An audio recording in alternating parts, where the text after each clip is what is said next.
guys, it's Jessica from Peace Love Books, and today I'm here talking about all of the historical romances I read that were 2021 releases in 2021. I am doing this with contemporary, but I have like 3 times the amount of contemporary romances I read that were 2021 releases than historical romances, so this is my 3rd video filming today. I'm not going to film a super long one next, because I just filmed a 30-minute video. So this one should be a little bit quicker. I do have like over 20 historical romance releases that released this year that I did read, and I have been reading a lot of older releases though, which I've been loving. So it's interesting to talk about these because I have a lot of books I loved and some that were 3 or 2-star reads. So I'll go ahead and get to them. I think these are all in order because I went by my Goodreads, but the first one's The Duchess by Erica Ridley. There are 2 Erica Ridley books on this list, and this one I gave 4 stars. It was so cute. I loved the found family aspect. Our heroine's trying to steal back a painting. She is a thief and ends up kidnapping a duke in the process, and she has amazing adoptive siblings, and their adoptive father passed away, and so they're all still grieving over that. And I just love this. It's very slow and not really super heavily focused on the romance, but everything about it I really liked, so that's why I gave it 4 stars. Then there's The Devil in Her Bed by Kerrigan Byrne, which I don't even remember what this romance was about, which tells you about my rating. I gave it 3 stars, so I didn't like love this one. I do remember so much more about books 1 and 2 and their plot, but I didn't love this one. Oh, okay. She's like not who she says she is. So it's about her trying to figure out who had killed her family. That's right. Her whole family was murdered, and she has taken on the identity of someone else, and the hero thinks that that's her the whole time, and she hid the truth about her identity the whole time, which I didn't love, so that's why I gave it 3 stars. So this one was a miss for me. I did love books 1 and 2 more, but I did not love how she kept that secret the whole time, and yeah, obviously it was going to come out, and I was like, why are you just tell him already. Wild Rain by Beverly Jenkins. I forgot this came out this year. This one, our heroine is definitely a feisty heroine. She loves to do things a man can do. She doesn't think she needs kids or to get married, and the hero comes in. The hero's a reporter, and he has to stay with her, and it's just such a sweet romance. I did give this book 4 stars. Beverly Jenkins has very, very low angst romances, and you guys know I love angsty romances, so I have to be in the mood going in for a low angst romance, and it was cute. And there's obviously going to be a villain involved, and things go down at the end, which is definitely like Beverly Jenkins' formula, but I enjoyed this one. Then I read Ladies' Formula for Love, which has definitely solidified the fact that I need to not read trade paperback romances that are historical from Berkeley, because this one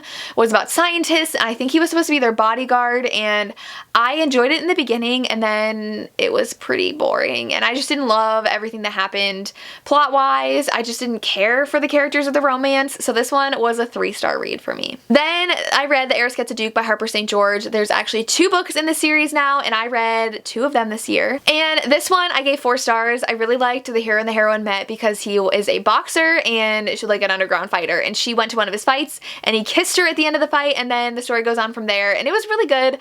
I do think the plot slowed down a bit though, so like it was so good in the beginning, and then it just was good. So I did give this one 4 stars. I did enjoy the ending. I loved how they met. She's an American heiress, but book 2 blew me out of the water, but this one was a pretty good read. Then I picked up Wild Women in the Blues, and this one was, I thought, more romance heavy than it was, and it's not. It's definitely more historical fiction, but it was like being marketed with historical romances, so I thought that meant it was a historical romance, but it wasn't. And it had a dual timeline between the past and the present, and the past interviewing someone about their life as someone working, I think in the early 1900s, and I was disappointed. I did not love the current timeline. Like, I don't think it was necessary at all. I would have just loved the whole book to be in the past, so that's why I gave this one 3 stars, and it wasn't really that romantic, so this one left me really disappointed. Then The Viscount Made Me Do It by Diana Quincy. I was so excited for this one. Our hero is thought to have murdered his family because he was supposedly home, and all of them were murdered by him, and the heroine is a bone setter. I was gonna say chiropractor. She's a bone setter, and so people think that she's a fraud, and our hero has this injury he had from when he was in the military, I believe, and she actually helps him, but he thinks she has something to do with his parents' death because she has a jewelry piece that belonged to his family, and so it's their romance. And I was kind of disappointed. I gave it 4 stars, but more like 3.5, because I loved book 1 in this series, but this one was just odd to me because our hero really wanted to find out what happened to his family, but when the time came, he like put it off, and I was like, where's your urgency? Like, you want to figure out who killed your family, like go figure it out. And so I feel like things were just dragged a little bit.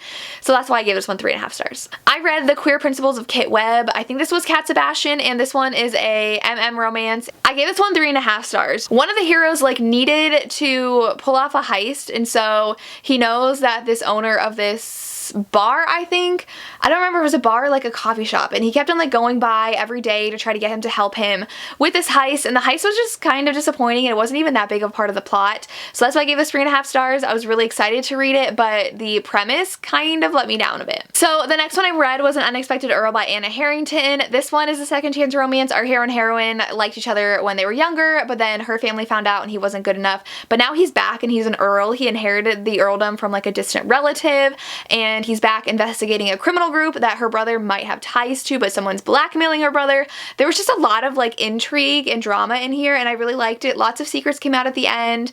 There's a little bit of angst in their romance because they had a past and they weren't allowed to be together, but like now he is an earl. So I love a good second chance romance. I really do like Anna Harrington, so I gave this one 4 stars. Then I read Olivia and the Masked Duke, and I love this one so much. This one I gave 5 stars. This is a group pick for the historical romance readathon earlier in this year, and our heroine is a little younger than the hero, and she was actually saved by him in the past. He is a widower and he had a very manipulative wife, and so he has a little bit of insecurities about that, and so she is like, I'm a woman now, we can be together, and starts showing him, and she also gets to be part of this spy group, and he does not like women who lie to him or try to sneak around because of his dead wife, and it was just so much fun. There was so much that was involved, so much secrecy, trying to figure like these things out because she's a spy, and I really love their romance, so I gave this one 5 out of 5 stars. Then I read The Princess Stakes by Amalie Howard. This one, our hero and heroine actually were really in love in India, but now someone is trying to kill her and her family, and so she runs away and has to get passage on a ship and ends up with the guy that she had a relationship with that I believe she broke it off. Someone broke it off, and like they both were brokenhearted, and now they're on this ship together, and I did enjoy this one. They're trying to figure out who's after her. I did love their like passage back to England, and then after that though, the plot really slowed down, so I did give this one actually 3.5 stars because like I loved the first half of the book and the second half of the book wasn't my favorite, so it was more like of a middle ground of like 3.5, but it was just a good second chance romance that had forced proximity, which is always a lot of fun. Then I read The Duchess Hunt by Lorraine Heath, and I gave this one 5 out of 5 stars. I love Lorraine Heath so much. This one, our heroine is the assistant to the Duke, and he's in need of a wife, and so she actually has to put an advertisement in the paper and like go through all the women to see who would be best for him, and she has to attend balls and meet the women and see who should be his wife or like he should look into, but of course they both are pining for each other. It has mutual pining. It was amazing. There's a caretaking scene in here where he takes care of her and he realizes like her quarters aren't that great because they're like a servant's quarters, so he moves her and gives her better accommodations, and it's just so sweet where he's trying to deny the fact that he's really into her. Even though it's a class difference romance, she is hiding something though. They both have a secret, and I just really love this one. Then I read The Lady Gets Lucky by Joanna Schuff, and I gave this one 5 stars as well. It's a lessons in seduction romance. Our heroine wants to be able to have relations with a man and marry someone not after her for her money, and so she asks this notorious rake at this house party to give her lessons in seduction, and he doesn't want to agree, but he's in dire need of this famous chef to work at his supper club that he's opening, whom she knows because she is a chef as well and has like worked under him, and so she says she'll give him recipes if he'll teach her how to be good with men, and it was just really cute. I really love this romance, and they couldn't really be together because she is a higher class and he is not as high class, and he's known for his womanizing ways, but I love Joanna Schupp and I really love this one. Then I read North of the Stars by Monica James, which is a Viking romance. This one I didn't love as much as I wanted to. I gave it 3.5 stars. Our hero and our heroine meet because our hero is from like the rival Viking people, and he is kidnapped by her people and helps them defeat his people in war, but then she's married off to someone because she's a princess and has an awful time. She's like 4 or 5 years is spent being forced to be the mistress of her new husband's father. She's basically forced into relations for 4 years with someone, and I did not love that. Our hero and heroine were split up for most of the time, and then there's another Viking hero that she's supposed to kind of like that I wasn't sure was supposed to be a love triangle, or if she's just like settling for this guy because she can't be with the other guy, and the other guy ends up getting married to someone and is married for half the book, and so it was okay, and there was like a very like obvious villain at the end that I didn't really love how they were portrayed as the villain. So 3 stars for me. It was just okay. I wanted to love this one more. Another disappointment was Wild Child by Eloisa James. This one again was just okay. Eloisa James is very hit or miss for me. Our heroine really wants to be an actress, and so she has to like make a deal with the hero that she will, I don't even remember, like court someone maybe and like be in the play. I don't even remember what their deal was. It was something, but like nothing happened and I was really bored. I didn't really care about the romance at all. So yeah, even like the acting part wasn't that interesting. So I just gave this one 2 out of 5 stars. Then I read The Princess and the Rogue, which I'm counting as a 2021 release because it came out like December 29th of last year. So I had 2 days of 2020 to read it and the rest of 2021.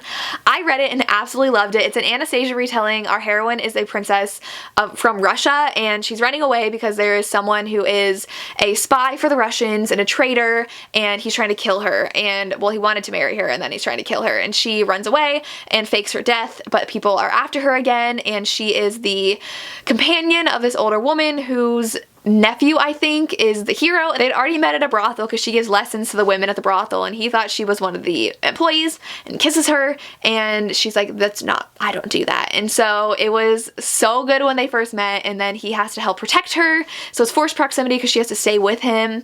It was so good. So much intrigue at the end with who was trying to come after her, and he works for Bow Street so he knows like a little bit about what's going on, trying to find the traitor in Russia, and I love this. 5 out of 5 stars. All the rest are books that I really love. So the next one is The Perks of Loving a Wallflower by Erica Ridley. This one was a 5-star read for me. It's sapphic. It's Tommy and Philippa's book. It's book 2 after the Duke heist.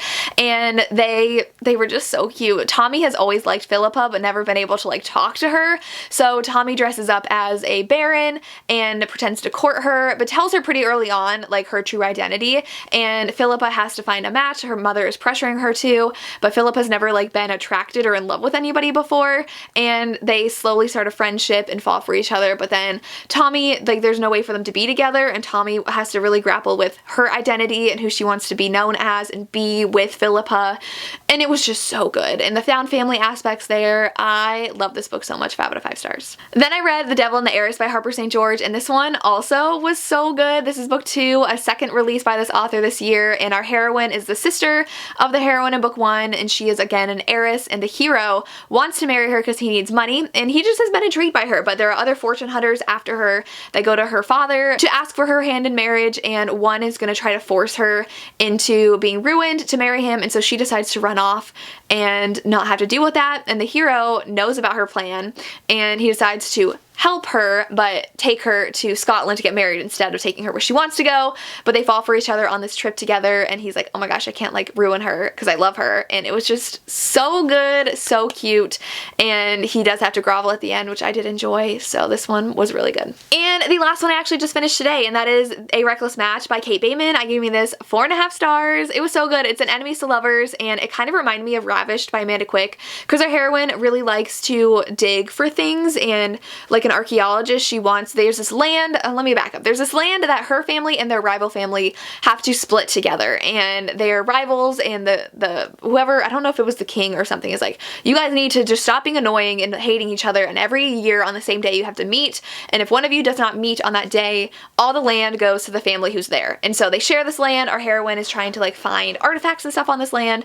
Her and the hero meet on this day and they end up getting like stuck in this like underground thing, and then there's this cave that like smugglers are using that they figure out about, and they're trying to stop them, and she's not supposed to go, but then she doesn't listen and she goes, and they get stuck in a cave together, and it's just so good. And a lot of that happened in Ravished. It's not as like extensive afterwards as Ravished. Like Ravished has more to the plot after it, but it was so cute. It was a hate to love, and like it was funny because family members were like, well, of course people from the families have gotten together over the years. Like, it was so funny. I really love this one. Such a fun historical romance from Kate Bateman. I love her so much, so definitely check this one out. And those are the historical romances that came out in 2021 that I read this year. Let me know what your favorites were, what you thought of these. I would love to hear, and that's all I have. As always, thank you so much for watching and have a good day.